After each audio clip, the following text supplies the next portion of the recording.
नमस्कार प्यारे साथियों, इस क्लास में एक अच्छी खबर निकल करके आ रही है। कैबिनेट के फैसले के बाद भी नहीं छपे प्रश्न और उत्तर पुस्तिका। इसे विस्तार से समझते हैं और समझने का भी आप प्रयास करेंगे। फर्स्ट में, राज्य में कैबिनेट के निर्णय के बाद भी सरकारी स्कूलों में वार्षिक परीक्षा के लिए प्रश्न पत्र और उत्तर पुस्तिका के लिए जिलों को राशि नहीं दी गई। कैबिनेट के निर्णय के अनुसार प्रश्न पत्र उत्तर पुस्तिका के लिए जिला स्तर पर टेंडर होना था, लेकिन शिक्षा विभाग द्वारा निर्णय के अनुसार इसकी प्रक्रिया पूरी नहीं की गई। इस कारण राज्य की कक्षा 7 तक 20 लाख से अधिक बच्चों की परीक्षा में न तो उत्तर पुस्तिका मिली और न ही प्रश्न पत्र। यहाँ पे मैं आपको बता दूं कि यदि इस तरह से लचीला रहा शिक्षा विभाग तो सबसे पहले गरीब के बच्चे गरीब ही रह जाएंगे, कभी ऊपर नहीं उठ सकते हैं। जो भी आदमी आज धरती पर गरीब है उसका मूल कारण यह है कि उसके पास शिक्षा जैसी हथियार नहीं है, इसीलिए वह गरीब है, नहीं तो वह कभी भी अमीर बन सकता है। शिक्षा एक ऐसी हथियार है जिसके बदौलत आप कोई भी ऊंचाई को छू सकते हैं। विद्यालय ने अपने स्तर से किसी प्रकार परीक्षा का आयोजन किया।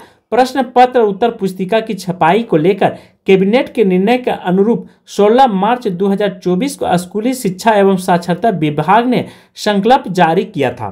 को लेकर जीसीईआरटी ने स्कूलों की ऑनलाइन प्रश्न उपलब्ध कराए, जिसके बाद स्कूलों ने अपने स्तर से परीक्षा ली। स्कूलों ने अपनी सुविधा के अनुरूप कहीं बच्चों को मोबाइल देकर के प्रश्न लिखाकर परीक्षा देने के लिए कह दिया, तो कहीं ब्लैक बोर्ड पर प्रश्न पत्र लिखकर परीक्षा ली गई थी। शहरी क्षेत्र में कुछ स्कूलों ने अपने स्तर से प्रश्न पत्र की फोटो कॉपी कर बच्चों को उपलब्ध कराया गया। क्या था परीक्षा को लेकर कैबिनेट ने निर्णय? परीक्षा को लेकर कैबिनेट के निर्णय के अनुरूप जारी संकल्प में कहा गया था कि कक्षा 1 से 7 तक विद्यार्थियों के लिए अर्धवार्षिक एवं वार्षिक मूल्यांकन के लिए प्रश्न पत्र का प्रारूप को उपलब्ध कराया जाएगा।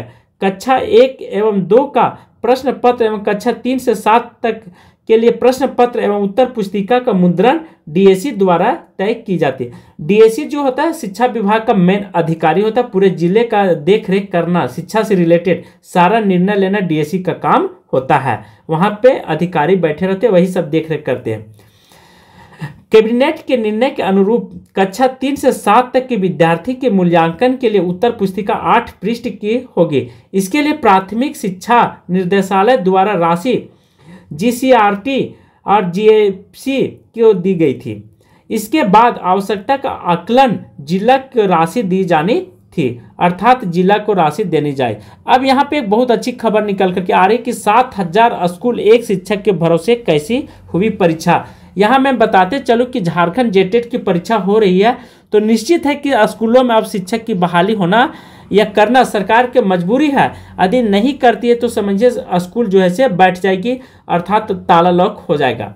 राज्य के लगभग 7000 से अधिक प्राथमिक विद्यालय एक शिक्षक के भरोसे है। इनमें से कक्षा 1 से लगभग 5 तक की पढ़ाई होती है। ऐसे में सवाल उठता है कि इन विद्यालयों में एक शिक्षक ने कैसे कक्षा 3 से 5 तक के विद्यार्थी का प्रश्न पत्र एक साथ ब्लैक बोर्ड पर लिखकर उनकी परीक्षा ली होगी। इन विद्यालयों में कैसी परीक्षा हुई होगी? यह गुणवत्तापूर्ण परीक्षा नहीं लिए। यहाँ पे आप देख पा रहे हैं फिगर में कि कुछ बच्चे जो हैं से मोबाइल के द्वारा क्वेश्चन लिख रहे हैं और इस तरह से एग्जाम ली गई है। तो ये बहुत बड़ी कमी पाई गई है शिक्षा साक्षरता विभाग के द्वारा।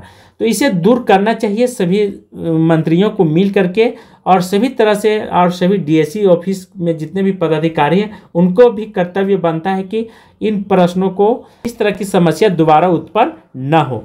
कहीं ब्लैक बोर्ड पर प्रश्न लिखा तो कहीं मोबाइल थमा दिया गया। स्कूलों में कहीं ब्लैक बोर्ड पर प्रश्न लिखाया गया तो कहीं शिक्षक ने बच्चों को प्रश्न के लिए मोबाइल को थमा दिया गया। एक साथ सभी प्रश्नों का ब्लैक बोर्ड पर लिखाना संभव नहीं था। ऐसे में शिक्षक पहले कुछ प्रश्न ब्लैक बोर्ड पर लिखते थे और बच्चे जब उन प्रश्नों को हल कर लेते तब फिर आगे का प्रश्न लिखा जाता था। इस दौरान अगर विद्यार्थी कोई प्रश्न नहीं जानता था और आगे का प्रश्न हल करना चाहता तो उसे बैठकर इंतजार करना पड़ता था। इस तरह से यहाँ पे सबसे बड़ा प्रॉब्लम यह हुआ समय का बचत नहीं हुआ विद्यार्थियों को। ठीक है, तो प्रश्न मौखिक पूछे, ब्लैक बोर्ड पर लिखे या प्रिंट कराएं, इसमें कुछ भी गलत नहीं है। शिक्षा साक्षरता विभाग निर्देशालय का कथन है। झारखंड शिक्षा परियोजना सह GCRT के निर्देशालय शशि रंजन कहते हैं कि बच्चों ने साल भर पढ़ाई की, इस तरीका कुछ भी हो सकता है। प्रश्न मौखिक पूछे या ब्लैक बोर्ड पर लिख कर दे या प्रिंट कर दिया जाए, इसमें कुछ भी गलत नहीं। इसमें शिक्षक को थोड़ी अधिक मेहनत करनी पड़ी, ब्लैक बोर्ड पर प्रश्न लिखना पड़ा।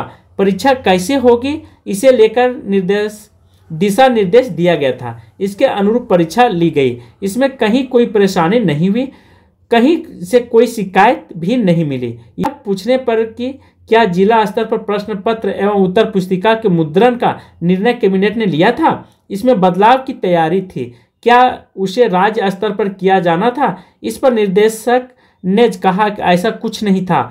यह पूछने पर भी क्या इस संबंध में प्रस्ताव बना था, तो उन्होंने कहा कि प्रस्ताव तो है, पर जब तक निर्णय नहीं होता तब तक इस बारे में कुछ नहीं कहा जा सकता है।